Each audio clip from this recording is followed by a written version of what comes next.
हमसे बड़ा कोई वफादार नहीं है और हमसे बड़ा कोई गद्दार नहीं है।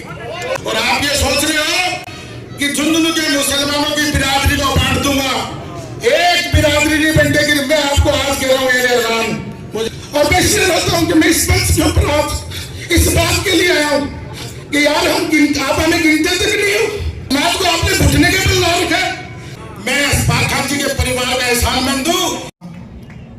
मैंने कहा अगर मेरे नाम से इतराज है, मेरे नाम से तकलीफ है, तो मुझे छोड़ दो। आप मेरी 30 बिरादरी में किसी को टिकट दे दो। आप यार हमें ठोकरों में लेते हो। आपने 70,000 वोटों की कोई इज्जत नहीं की। मैंने कसम खुदा की 11 तारीख के बाद मुझे इतनी मुश्किलों का सामना करना पड़ा। आपको मंच पे नहीं जाना चाहिए था। मैंने कहा मैंने एक शब्द भी पार्टी के खिलाफ नहीं बोला है। मैंने मेरे समाज की वफादारी गिनाई है, और अगर क्या मेरी समाज ने वफादारी नहीं की, अगर मेरी समाज की वफादारी करना मेरा गुनाह है, तो जो आपको मुझे सजा देनी वो सजा दे दो, लेकिन मेरे समाज के साथ रहूंगा। मेरे समाज की वफादारी गिनाने में आपको तकलीफ, मैंने बार बार कही ये बात। और मैंने जब प्रभारी मंत्री आया जो चिरंजीव राव साहब, उस वक्त भी उनको मैंने कही, मैंने कहा न राज आ रहा न राज जा रहा है। ऐसा कमाटी का मुसलमान नाच के वोट देता आपको, ये टिकट दे दो। उन्होंने आला कमान तक रिपोर्ट भिजवाई। 21 तारीख को या 22 तारीख को जयपुर में प्रोग्राम हुआ। झुंझुनू से 15-20 गाड़ियां भर के गई। वार रूम के आगे धरना प्रदर्शन हुए। मैं शुक्रगुजार हूं टीम का, इमरान भाई का और हमारे बुजुर्गों का। एक छोटी सी बात के ऊपर 20 गाड़ियां भर के जयपुर वार रूम में चली गई। लोग कहते हैं यार आप मुसलमानों को इकट्ठा क्यों कर रहे हो? अरे भाई आप भी तो प्रोग्राम करते हो जाट महासभा का, मेघवाल महासभा का, जांगड़ महासभा का, तो क्या मुसलमान अपना हक हुकूक मांगने के लिए इकट्ठा नहीं हो सकते क्या? हम आपके गुलाम नहीं है। और ये बात दिमाग से निकाल देवे कि हमारे बगैर किसी की फतह हो जाएगी क्या? फतह होने के लिए मुसलमानों के मोहल्ले करते हो जाट महासभा का, मेघवाल महासभा का, जांगड़ महासभा का, तो क्या मुसलमान अपना हक हुकूक मांगने के लिए इकट्ठा नहीं हो सकते क्या? हम आपके गुलाम नहीं है। हमारे बगैर फतह नहीं आपकी।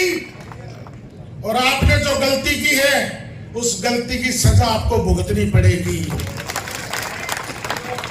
मुरारी मीणा जी ने ऐलान कहा कि मेरी बेटी को टिकट मत दो, किसी कार्यकर्ता को टिकट दो।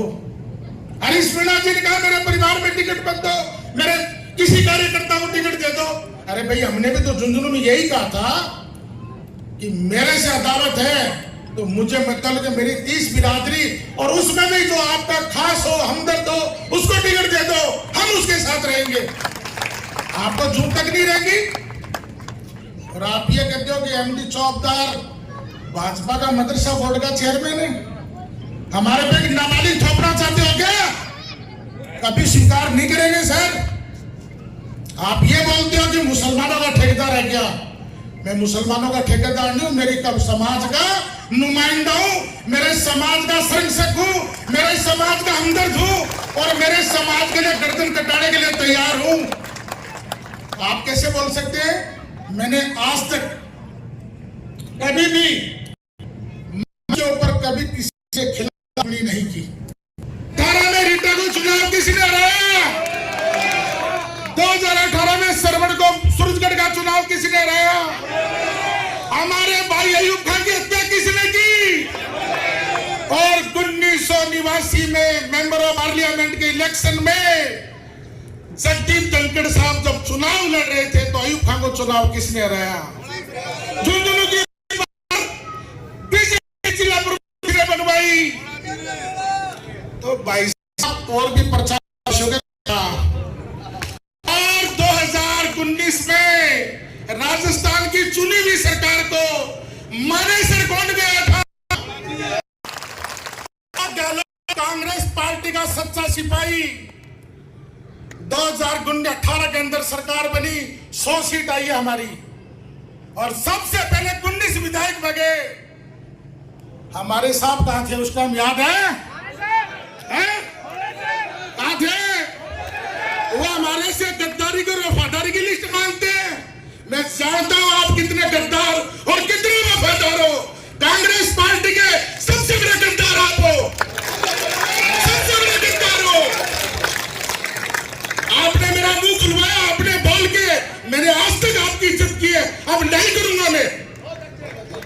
आप अपने जो दारू पीते हैं उनसे मुझे गालियां निकलाते हो। समाज जवाब देगा आपको इस बात का। इस एक दारूखोर आदमी तुम्हारा प्रतिनिधि करता है, और मैं समाज को भी बोलूंगा कि आने वाले चुनाव में आप अपने जो दारू पीते हैं उनसे मुझे गालियां निकलाते हो। समाज जवाब देगा आपको इस बात का। इस एक दारूखोर आदमी तुम्हारा प्रतिनिधि का तरीका दीवार है।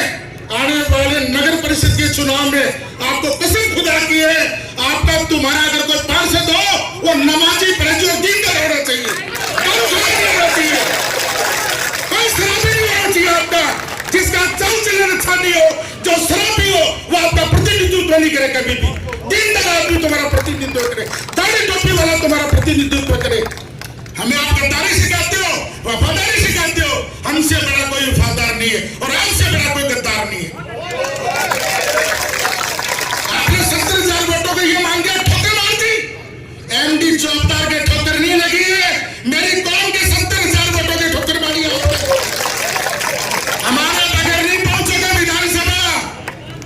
और आपको ये कहना कि साहब हम आने वाले वक्त में मुसलमानों को चुप कर लेंगे, मुसलमान चुप नहीं होंगे। अरे हम लोग इकट्ठा हो जाए तो दिक्कत, हम लोग कोई मीटिंग कर ले तो दिक्कत। अरे भाई मेरा समाज जाग गया, उस समाज को जगह, समाज को हिस्सा चाहिए, हिस्सा देना पड़ेगा। और अगर आप ये लॉलीपॉप देते हो कि नगर परिषद की सभापति आपकी बुलाते तो तुम्हारा क्या लेन देन है? क्या लेन देन है? 33 आते हमारे पास से जीत के तो आते हैं।